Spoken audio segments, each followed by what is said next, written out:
When I first found out I was having a granddaughter, I immediately started looking for a pink Mopar muscle car. Oh, there it is. Look at that. It is. It's got pink. Pink all over the floors. Pink everywhere, yeah. It's a pink car. I've been looking forever. I can't believe it. That's awesome. There it is. You can look for a good Mopar, but try to find a good pink Mopar. Good luck with that. They're coming to get you, Barbara. Buried deep in the Pacific Northwest, one team in Springfield, Oregon, takes on the impossible, finding dead Mopar muscle and bringing it back from the grave. Award-winning Master of Mopar, Mark Worman, his cousin Doug, his daughter Alyssa, his best friend Royal, his painter Will, and the rest of the GYC ghouls are restoring, resurrecting,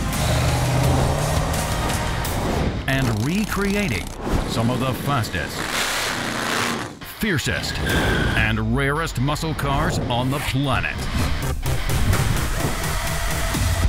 This is Graveyard Cars. So right now, Will is getting ready to paint a Moulin Rouge FM3 1970 Cuda 340 automatic car. This is the very first pink car we've ever painted. I'm pretty excited. We got a 1970 Cuda here, which is my favorite car, on top of the fact it is pink. Somebody back in the day painted the car white, but it was cool because there was still a lot of original pink in there that you could see, so when it came time to like color matching, stuff like that, you had a great reference for. So for me, it's really even more endearing because if you've been a fan of Graveyard Cars since the beginning, you'll remember episode 1, season 1 was called Emma's Car. That's because right after she was born, I went on the hunt for a real FM3 pink car, which yes, I do still have right now. And to find an FM3 pink car, a muscle car version, not just a satellite, not just a Barracuda, but a muscle car, a Super B here in Oregon, that was awesome. So I spent a little bit of time on the phone with the gentleman that had the car after I had located it, asked him some key questions to find out if it was truly an FM3 car, because I had been through a lot of phone calls with people where they would say, yes, it's a Panther Pink car. I don't mean now is it Panther Pink, did it start life as Panther Pink? I don't mean to waste your time, it's just, you said Panther Pink in the ad, I thought it was a Panther Pink car, so all it is has been painted pink, right? So after I deposed him, if you will, and found out that I believe this could truly be an FM3 car, and it's definitely pink, all over it. I got Darren, my nemesis. No, give me a gun! Give me a gun! And we hopped in the car and drove up to Salem to check it out. A friend of ours told us about that old Dodge out front. Is it something we could look at? Sure. I'm Mark. Laser Kalugan. What do you mean? Laser? Laser Kalugan. Laser Kalugan. This is my buddy Darren. When it came to documenting this car and validating if it was a real pink car, the nice thing is, even though it had been painted orange, there was so many remnants of the original pink paint. Like on the floors, the drip rails, you could see where the paint underneath them, they had just masked off the drip rail molding, so everything was pink under there.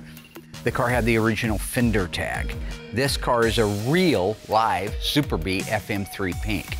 So I knew in my heart of hearts that this was the perfect car for Emma. Where I'd be at is, I'd go to the bank right now and I'd get 10 grand cash and I'd own the car if you want to sell it for that. Well, can I think about it? But just real quick here, I know you gotta go, but just real quick, I'll show you something. I'm pulling out my trump card. Oh, wow. That's her. Yeah, she was born 3 weeks ago. Emma was so adorable as a baby. She is still now. She's 10 years old now.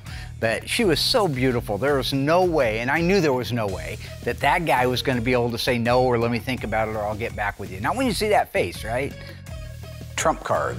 It's called the Edge. It's called All's Fair in Love and War.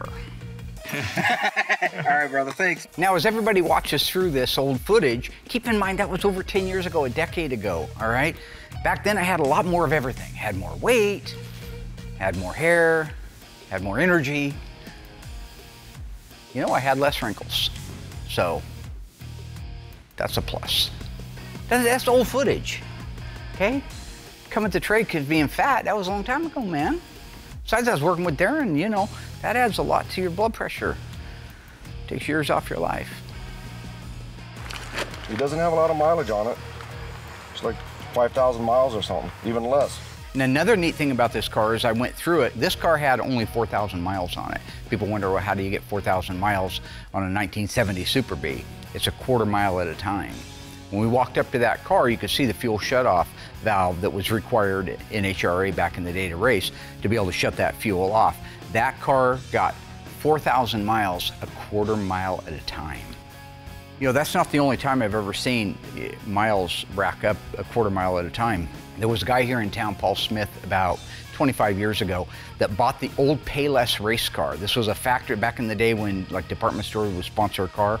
This was a Payless drugstore factory sponsored 1970 Challenger Hemi with a 4-speed. They had plucked the 4-speed out, put it in the trunk, wrapped in plastic, and put an automatic in it to race it. This car had 340 original miles on it. So it happens. So when I go back and I look at that footage and I look at Emma now at 10 years old, it's just really close to my heart.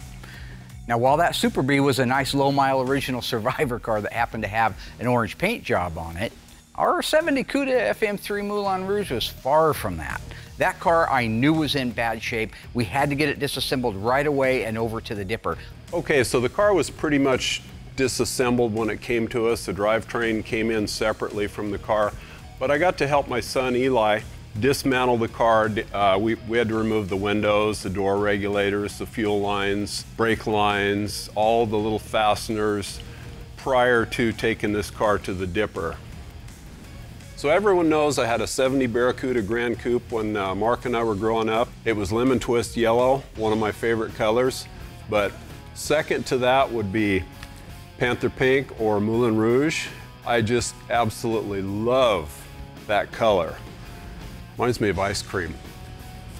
This car in particular, before it got dipped, I wanted to kind of walk around it, check it out, see how much original color we had to work with before it went to the dipper. And we do have, you know, the doors had some color on them, fenders had some color on them, so it was just kind of nice to just look at the car before it got sent off. Another cool factor with this car, it's actually an original coated FM3 Panther Pink car, or Moulin Rouge. A lot of people would maybe just go back and paint their cars pink. This car was built that way. Somebody painted it white. We're putting it back to pink, which is beyond amazing. Like with all of our cars, I'm always curious what it's going to come back looking like. In the case of this Cuda, I could see so much stuff beforehand that I'm worried about the condition of it when it comes back. Another reason I enjoyed working on this car so much is when I started working here, there were so many parts around here with the name Dowell on them.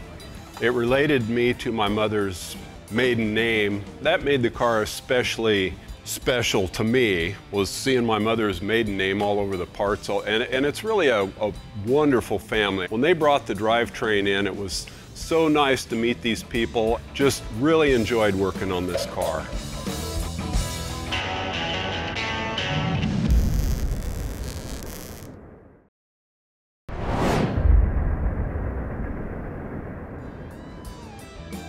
When this car came back from the dipper, it was exactly what I thought, really bad shape.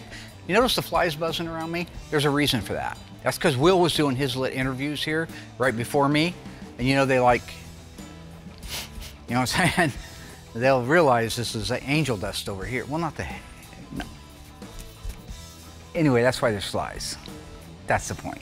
As I was saying, when the car came back, it was every bit as bad as I thought it was gonna be, maybe even worse. This car needed absolutely everything on it in the way of sheet metal, except for maybe 5 or 6 parts. That means George spent 8 weeks, hands-on, 40 hours a week, doing all the metal work on this car. Not to bore everyone to death with how many parts, but just to give you an example. So the parts that we replaced on this car: main floor, right and left step wells, under seat pan, trunk floor extensions, rear body panel reinforcement, rear cross member, both extensions, inner and outer wheel houses, left and right inner fenders, windshield opening all the way around, upper cowl panel, lower cowl panel, firewall, Dutchman panel, both quarter panels, and every bolt-on part to go with it. Literally, there were only a handful of parts that weren't replaced on it. We even ended up replacing on the right-hand side a section of the hinge pillar, and on the left-hand side the entire hinge pillar. So in addition to the parts that we were able to replace, this Cuda had the same one that our black Hemi car had, that the most recent car we showed you had on that Charger. The inner structure of the roof was completely rotted. We had to hand fabricate 50 pieces to go in that thing. That's how we ended up with 8 solid weeks of metalwork on that car. Is it all worth it? Absolutely. It's another car coming back from the grave. Once all the metalwork was complete, it was time for me to mix up a small amount, do a spray out, and see what we have for color, see if it's a good match. We have our PPG computer in our reference room. It's a nice computer. It gives you all the colors that we need. We keep it in there just so that way it stays clean, dust-free, and it's very nice and sanitary. However, there is a downside to having it in there. So the first thing you do on the computer is you gotta log in. Unfortunately, when I go to log in, Mark got me again with some more of his silliness. His passwords, they're all the same. It's all Mopar based in one way or another. In this circumstance, so I don't know what it is. Mark can be very ridiculous and definitely very exhausting.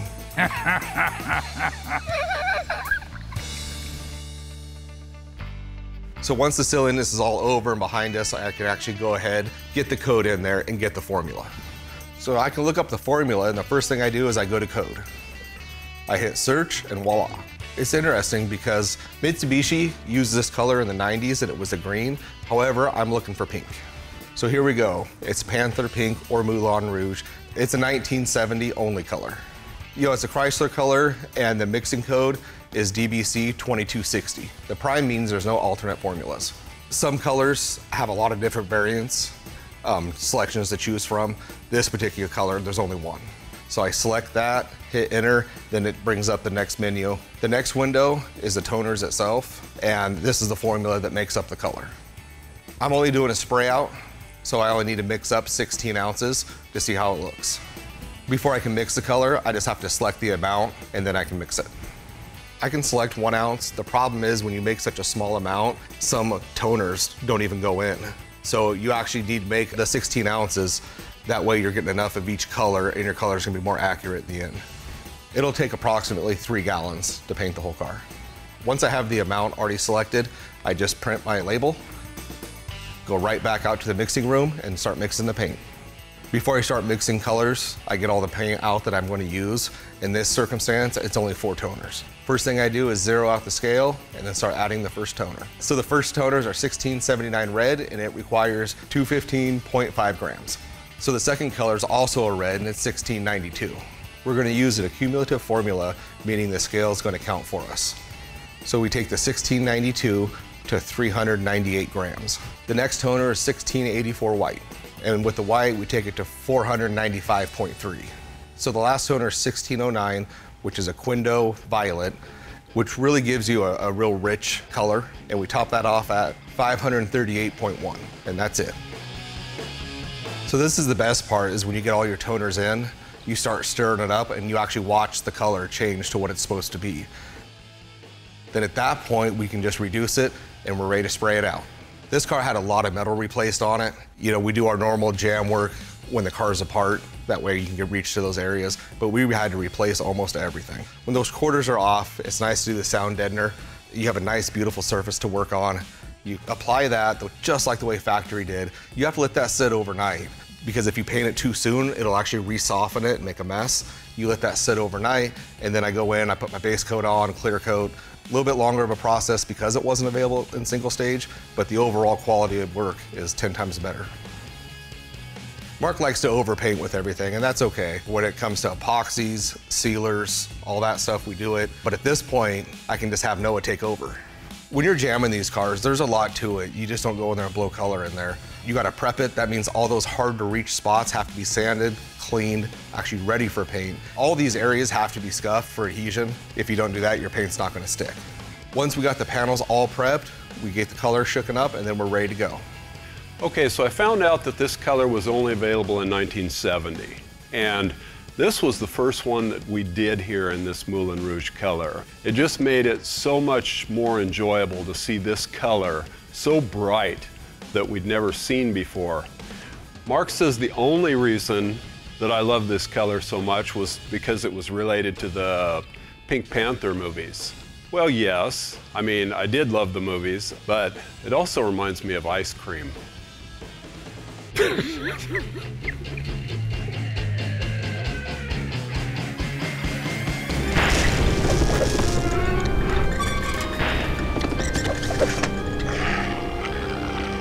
Hey ghouls, in a previous episode of Graveyard Cars, we restored this gorgeous one-owner 1969 Plymouth GTX. The color name is Seafoam Turquoise. What was the code? Was it B5, T5, Q5? If you think you know the answer, stay tuned. After the break, we'll let you know how you did.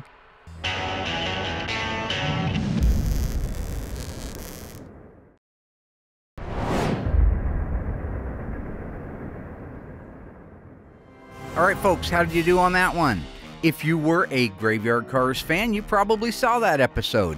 What sales code did they call the Seafoam Turquoise? If you said T5, you're absolutely wrong. We have done some T5 cars, but that car is Q5. B5 represents Blue Fire Metallic. T5 represents Bronze Fire Metallic. And Q5 represents Seafoam Turquoise. One of the most beautiful and rare colors to go on any Mopar ever. With the paintwork ready to go on our 1970 Cuda, I'm going to stop because I get to do stuff like that because I'm Mark Warman for Graveyard Cars Season 15. I don't have to have a segue. I just do what I want to do, right? Everybody here loves the pink cars. We just don't see very many of them. Recently, I had one literally fall into my lap.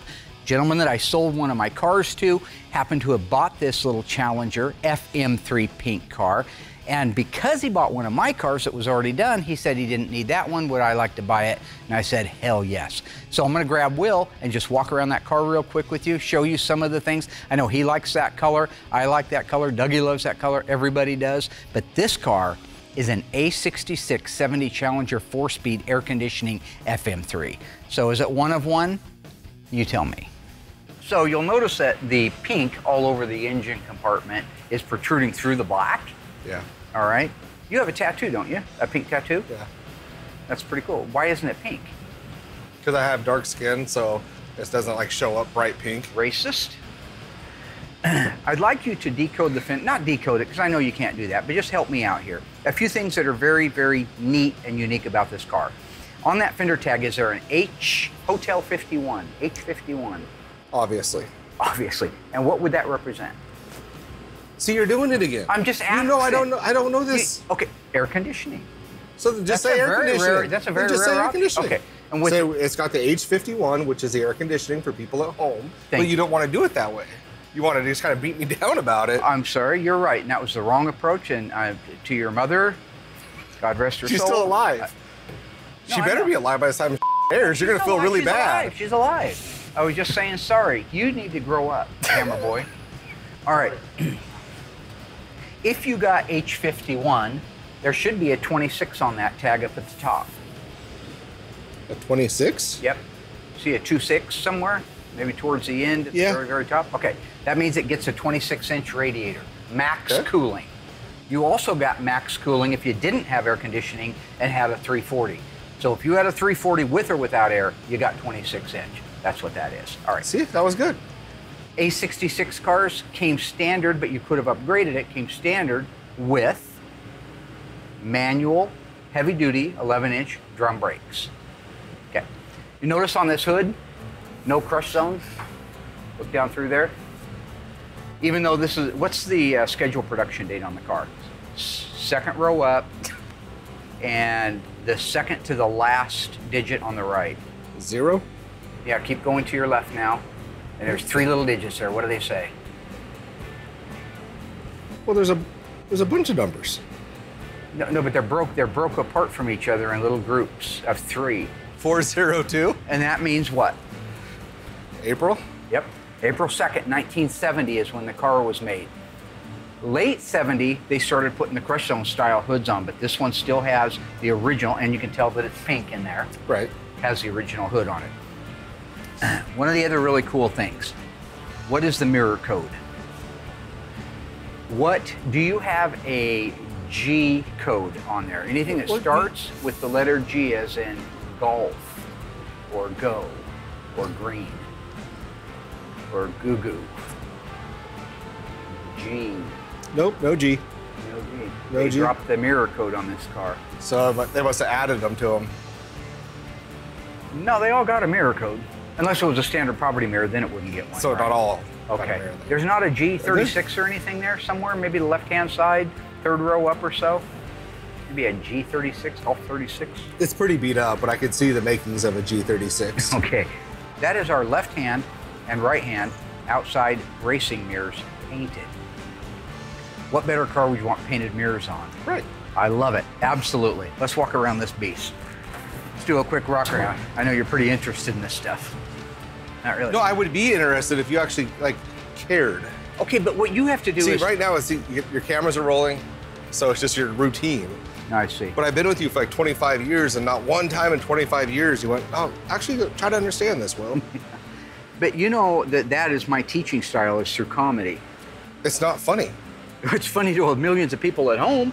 Millions of people don't watch. Millions of people do watch, No, sir. that's your Facebook. Yeah. No, millions of people watch at home, believe me. All right, we I'll look at the air in 36 countries, even though there isn't 36 countries. Have you noticed the pink? Yes, I have. What do you think's going on here? They just didn't prep the car good enough when they did it. Didn't scuff it. Right. Because you don't even see any scuff Nothing, marks in not it. at all. They just sprayed right over the top of it. Huh. Have you ever had anything delaminate from not No. scuffing it? Not at all. If I was in the paint booth with you right now, and you were getting ready to paint this car, and I saw a little area right here. You wouldn't. What would I call it? Come on.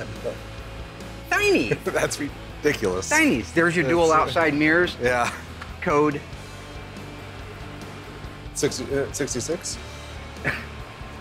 Something like this. Close. A66 is the 340. We just talked about this one like 3 seconds. Yeah, I know, but this isn't real. No, but This isn't real. No, it really is a G36 Well, no, car. I believe. This really is a G36 I believe. car. No, what you're doing is not real. No, what I'm trying to do is teach you something through comedy. Go to the ear with a point and the heart with a story. Professor Morris Massey, 1981. Okay, you see? This is what my life's all about. I agree. Okay, so you're saying everything in my life is just fictitious. What does that X represent? That it gets a vinyl top. That it gets a vinyl top, that's right. I know. But why would they need to put an X on there? What does that tell the assembly line workers besides it gets a vinyl top? That it probably gets the moldings. Yes, the moldings have to be drilled out. That's right. That's right. Straight, solid, clean car. You see all that? Real nice. Bottoms of the quarters aren't rusted. It is a nice car. It's a very, very nice car. This is going to be a good one. So you see the holes for the spoiler? Yeah. This is not a spoiler car.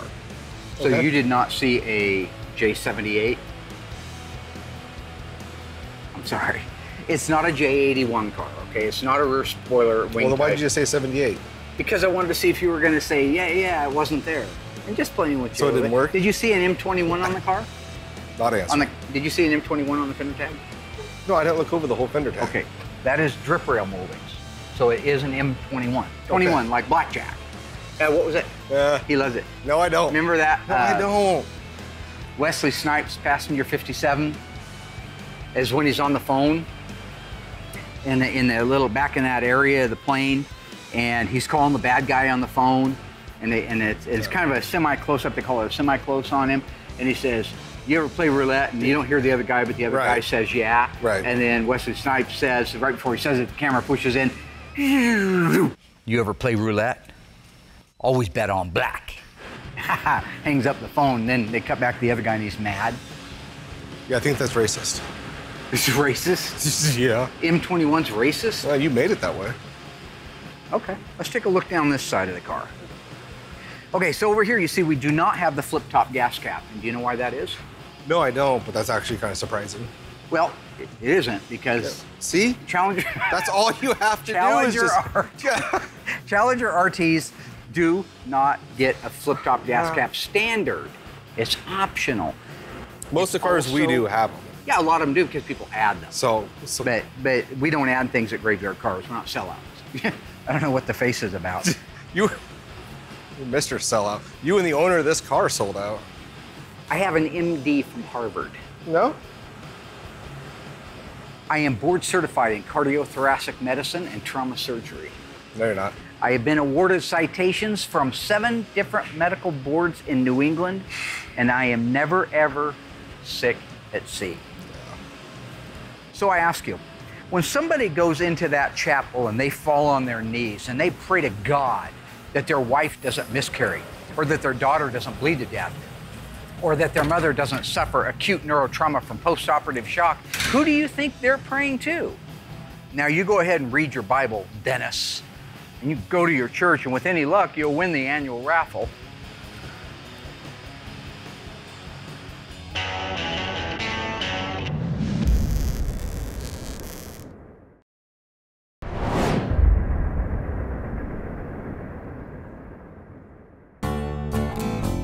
The Panther Pink Moulin Rouge, that came out in 1970 in January. You couldn't get it on the early car. So if anybody's got an August, September, October, November, December build car and it's pink, you're lying. Because the first time it was available, even if you look at the factory technical data sheet on it, was January 1970. I remember the ad for it. It was a big magazine ad. It was a 70 Charger, some hot looking babe in a cool summer dress, you know, they've always had those. Kind of a flower child type of thing, right? You remember the guy in Copycat, the bad guy that was doing all the copycat killing, and when he was watching that campus, all those girls were dressed kind of like that. Jerry Lee Callum, that was his name, or David Lee Callum. Anyway, he told Sigourney Weaver to send him a pair of her squirrel covers, her panties, and then he had a lisp when he said panties. It was very creepy. What are we doing again? I'm sure Will do a fantastic job on this car, as he should. I trained him, number 1. Number 2 is he has the best of everything. I've given him everything. He's got the best paint booth, the best materials, the best paint gun, the best environment, the best circumstances. Time is of no essence at all. He can take forever to do one of these, as he's proven many times. I had nothing when I started my shop. 1985, I was shooting cars outside. I don't tell the fire marshal. Nitrocellulose lacquer, an old siphon gun, one of those $5 Astro guns. I mean, that's ridiculous. And you made it work. You spent days doing the cut and buff on it later, but when it was done, it came out fine. He's got the best of everything. I expect it to come out perfect.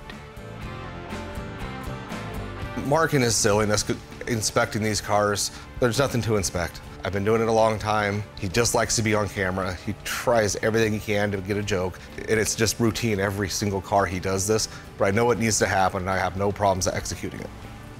My job is to make sure he does his job. So yeah, I go in there and I make sure he's doing it right. It's not some desperate plea for attention. When you're doing a base coat with PPG, it has to be reduced, obviously, to get it to spray, and that's 1-to-1. Painting a car is like washing a car. I always start with the top and then work my way down. You know, I don't want to be a micromanager here, and I don't want to pick on his style. Everybody has their own unique style, but his is absolute insanity. He's standing next to a fender. The name of the game is have that arm all the way over to here.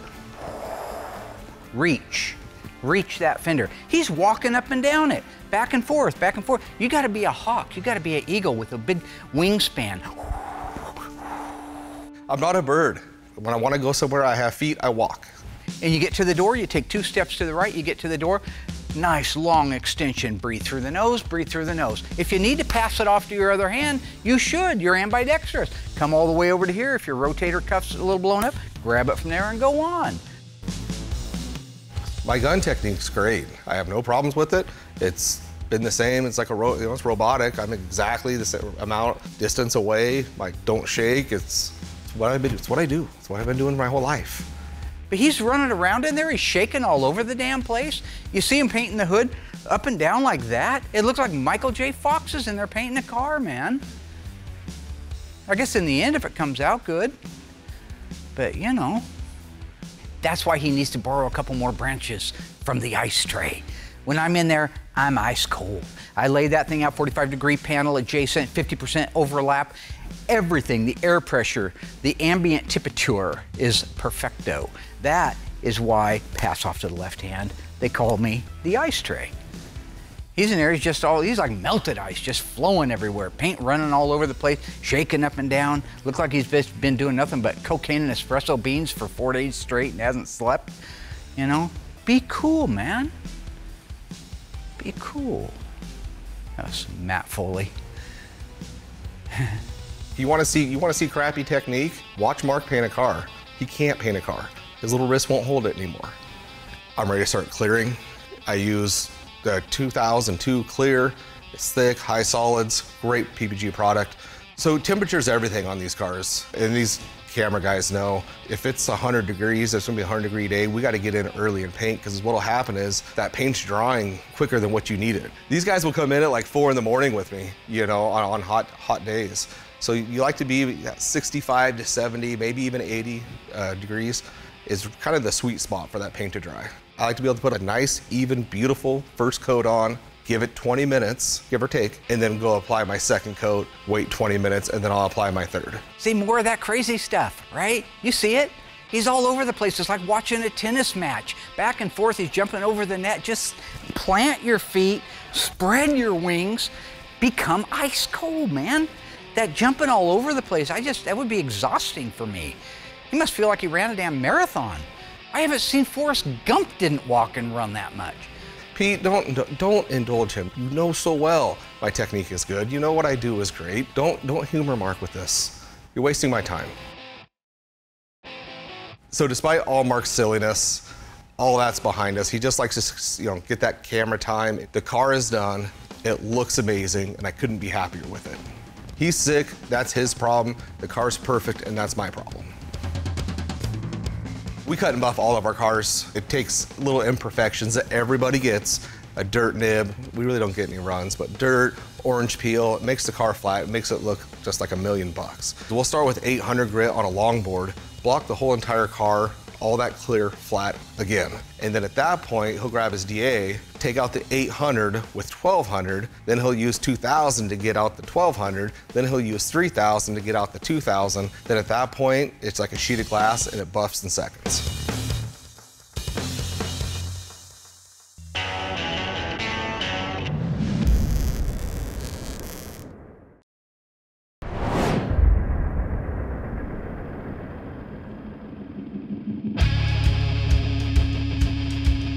You know, every car is different. This particular car had undercoating from the factory, so we're just obviously going to duplicate that. As far as like a technical aspect, you can look at it and say, oh wow, that looks really easy, but there's a lot that goes into it. Making sure it looks good before you do anything. And a lot of people will put too much on to cover up butchery. We don't do that here. And the great thing is you have rotisseries. You have to turn these things almost upside down just to make sure you get every area. I like to put a nice, even, good, thorough coat, all parts and pieces and every angle to get the whole thing covered. That way, when the owner has the car or people see it at car shows, you can see the work that we did with nice, clean spot welds. Everything is very sanitary and it looks amazing.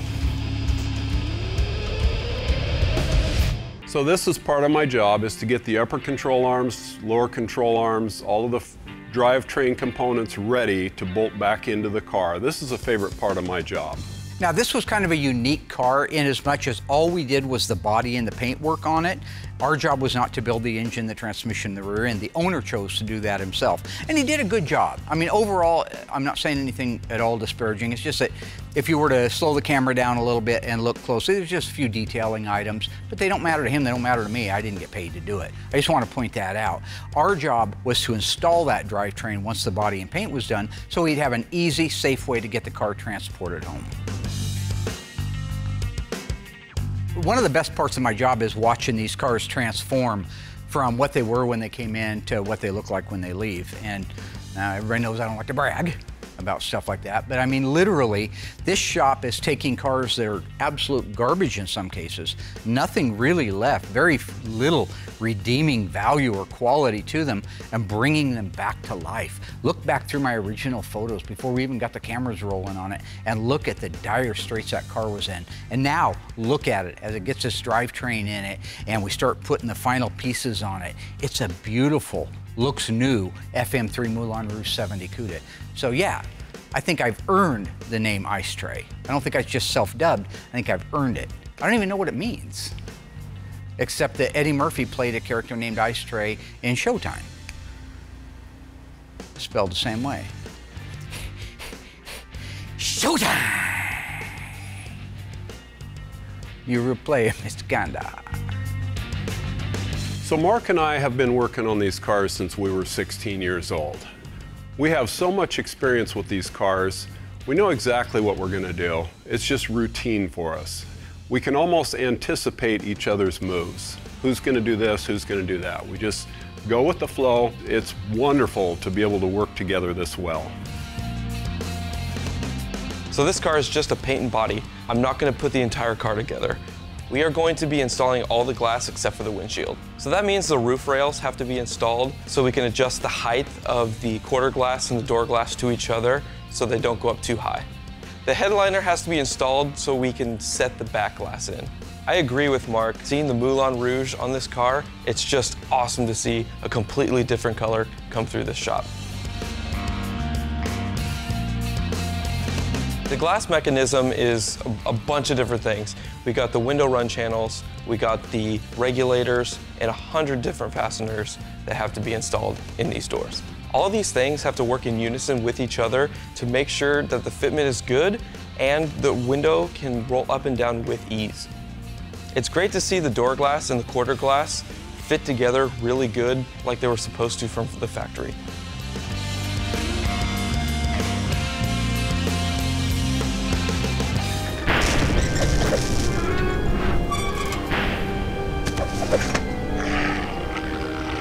In 2016, we unveiled this beautiful FJ6 71 Cuda tribute car at the SEMA show in Las Vegas. True or false, the Mopar crate engine we put in it was the Hellcat.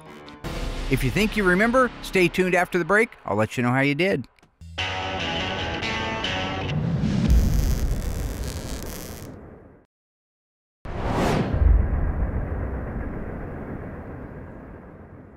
All right, folks, welcome back. How'd we do on that one? Isn't that a beautiful car? Look at that thing. True or false, was the engine that we installed the famous 707 horsepower Hell Crate Hemi? If you said false, good job again. You got it exactly right. The Hell Crate was not out at that time. We installed the 392, and the reason we unveiled it at the Mopar show was they had just introduced the world-famous controller unit for it.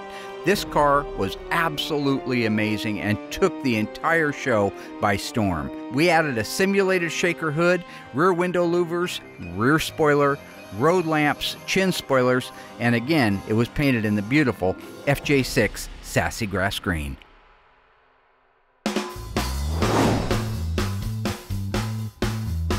So I'm getting ready to put the hockey stick stripe on the Moulin Rouge 70 Cuda. I only have one set of these decals and only one day to get this done because this car leaves tomorrow. One of the last things we do on these cars after the assembly is the graphic installation.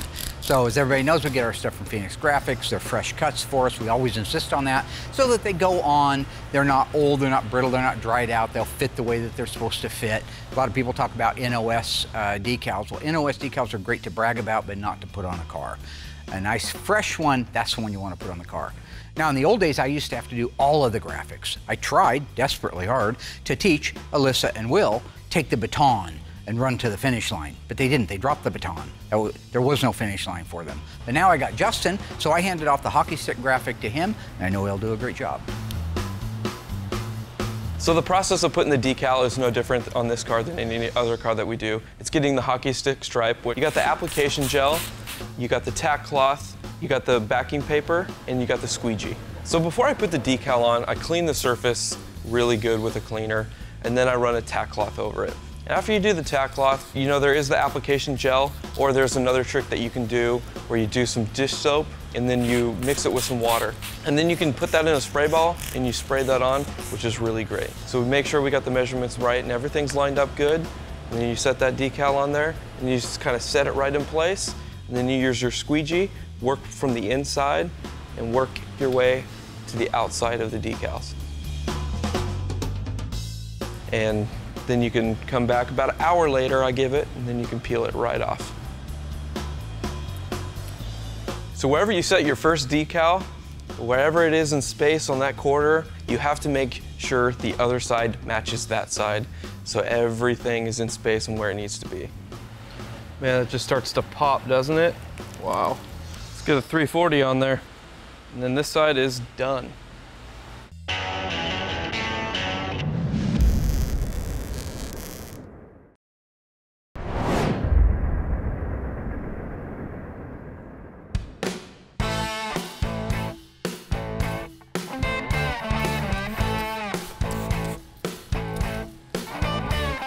My favorite part of the hockey stick is the engine call out, which is an H code, which is a 340.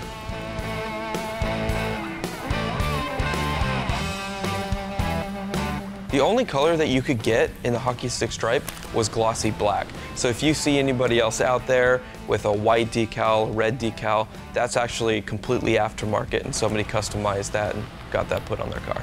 I just finished putting the hockey stick stripes on the 1970 Cuda. It went smooth. It had to go smooth because we only had one set and the customer will be here tomorrow. Hopefully when Mark gets back, he can check it out, sign it off, and it's ready for the customer. That little decal, that little V6X black hockey stick stripe just sets off the car on a 70 Cuda. If it wasn't a haphazard design, it flows with the quarter panel and follows the style line into the door. It really punches the sexiness of the quarter panels in the door and the style lines on a 70 Cuda. This car was very rewarding. Not only was it like my dream car, almost exactly, the car came out great. From the metal department, the body guys, the cut and buff guys, everyone did a great job. I love the pink. It's just, you don't see it. And the fact that's what Mopar did in the 70s is absolutely insane. What guy wants a pink muscle car?